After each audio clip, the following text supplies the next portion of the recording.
Assalamu alaikum, peace be upon you, and welcome to another great show of Roots TV.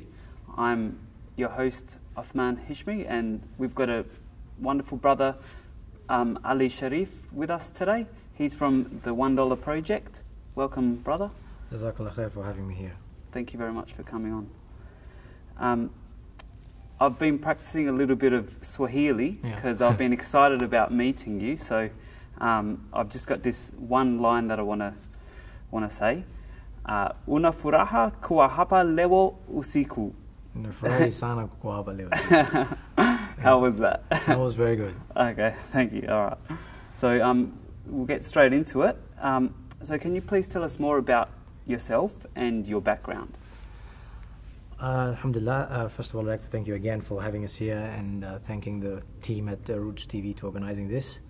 Myself, I was born and raised in Kenya, and I came to Australia in 2003 to do my accounting degree, and after that time I completed my degree and worked for some time and went back. And I enjoy being involved with charity work, and obviously I enjoy my accounting side of things, of balancing the debits and the credits. So that's basically about me, and I have a young family. I have 4 children, alhamdulillah, and they're all with me here in Perth. And yeah, that's in a nutshell who I am. The $1 Project is an awesome project aimed at supporting families in need in Kenya. So can you please tell us more about the project and how you got involved? The idea behind the $1 Project started in 2007, where a group of brothers, including myself, were sitting around and discussing.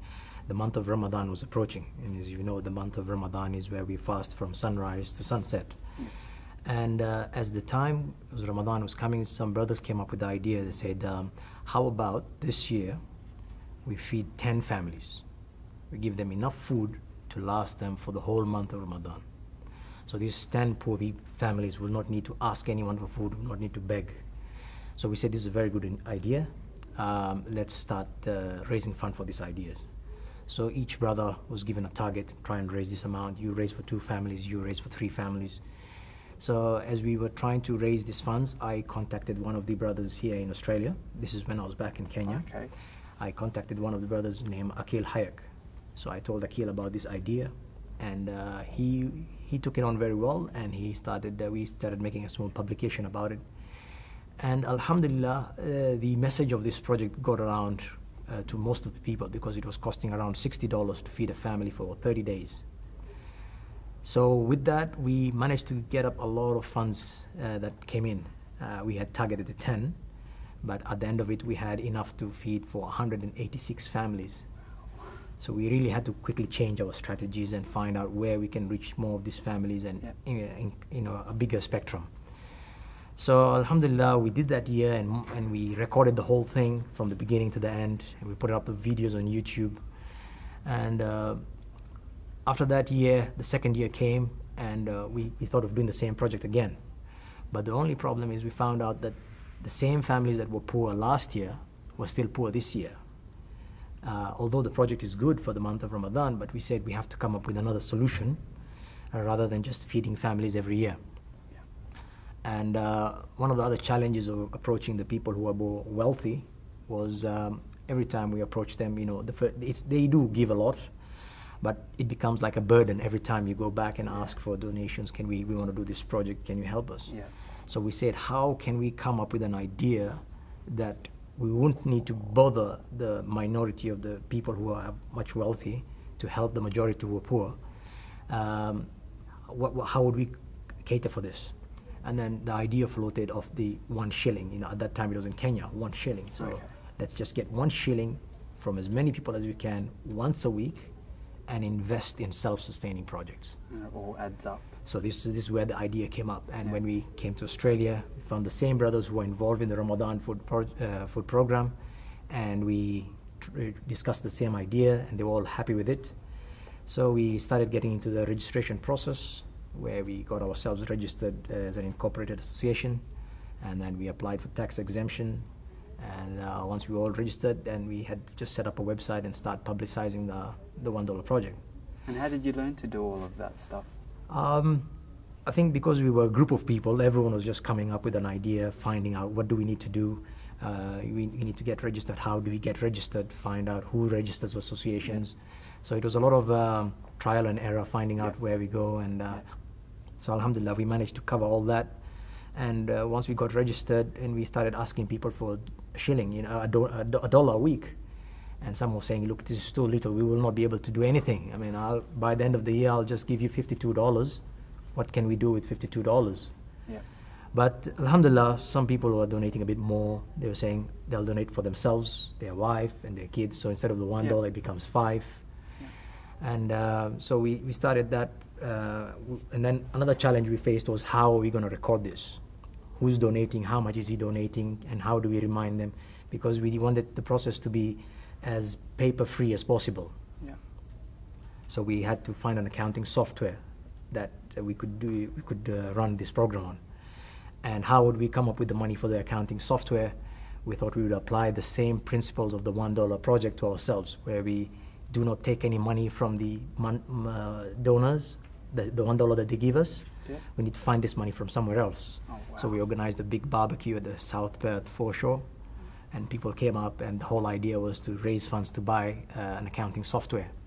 So we managed to raise the account, and now we have the accounting software. We had the website up and running, and we started having to look for projects.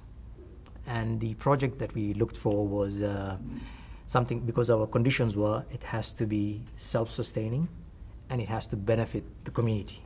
Yeah. You know, no matter race, culture, religion, benefits everyone. Yeah. So we got the idea of a shallow well. A shallow well basically is just, it's not like a borehole which is dug 300 meters deep. It's a bit like 90 meters or 60 meters. Okay. So areas where you know the water table is low, we dig that, and we put a hand pump. So when someone wants the water, they just have to manually pump it up, and the water comes up. Because these people, they had to walk far distances to get water, and the water might not be that clean. They would have to come and boil it, sterilize it.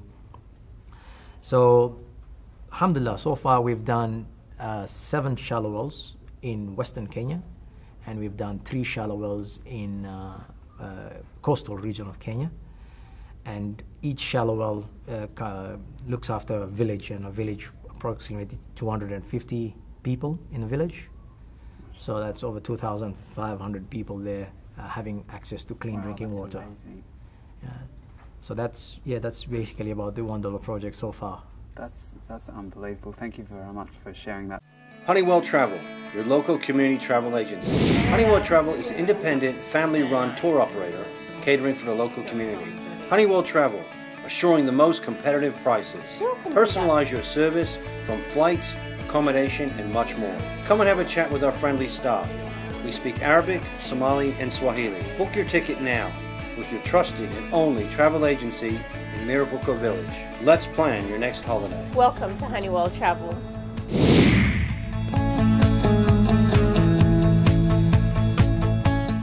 Like in our community, some people say that why, or I'm not sure if I should be spending my money in Africa when I could be spending it locally, when our Prophet, peace be upon him, clearly set a clear example for us to reach the needy everywhere, regardless of, like you said, regardless of race or religion.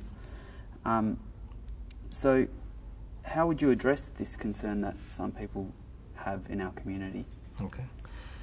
A person who's hungry in Australia is the same person and another person who's hungry in Indonesia, and another person who's hungry in Africa. They're all the same people when it comes to hunger. They're all in need. Yeah. So helping this person in need, wherever he is a priority. You know, so sending them funds to other parts of the world, and people would say, you know, you need to look after the people maybe in your locality. So when we look at charity, we look at it from the point of view that like a business investment. If you are asked to invest in shares, you want the place that will give you the most reward. So you look for the person who's most in need of your donation. Yeah. That's where you'll get the most benefit. So that's why we decide to look. We don't only focused on Africa, but one of the conditions of being registered with us as a charity is our projects need to be done overseas. So we look at anywhere where we have a reliable contact on the ground. That's the key thing, because our projects are self-sustaining, so they need to be reviewed every 6 months, 1 year. So on the ground, we need to have someone who is reliable, and then again, community that can come up with an idea. One idea is a shallow well. Another idea could be fish farming, for example, something that is self-sustaining, that can just bring back the funds. And once we invest, we just move out and we just wait for reports. How are things going so far? Like for example, I managed to get a chance to go and visit in Kenya, visit family in April, and I took that opportunity to go to each and every shallow well that we did, to check with the people. And this was just a spontaneous thing, so they were not expecting us to come there and ask them what happened. How is this shallow well? Is it really helping? Check with the communities, the ladies there, how the mothers in the community, how are they feeling? Is this water helping you? And you can see from our videos on YouTube that some of those ladies were very appreciative of what we were doing. So the money, when you donate, you need to donate to the one who needs it, whether it be in Indonesia, whether it be in Africa, whether it be in another, wherever he is. But the person most in need is where you should take your donations to. So how can we get in touch with you, and how can we support? All the details are on our website, and we have our Facebook page. So we just need to jump online and $1project.org.au, and we are having our launch in January 17th at the Bentley Community Center, and details of that are also going to be on our website. So come there, meet the team, meet the other people who are involved in donating the $1, and buy donuts for $1 as well on that day.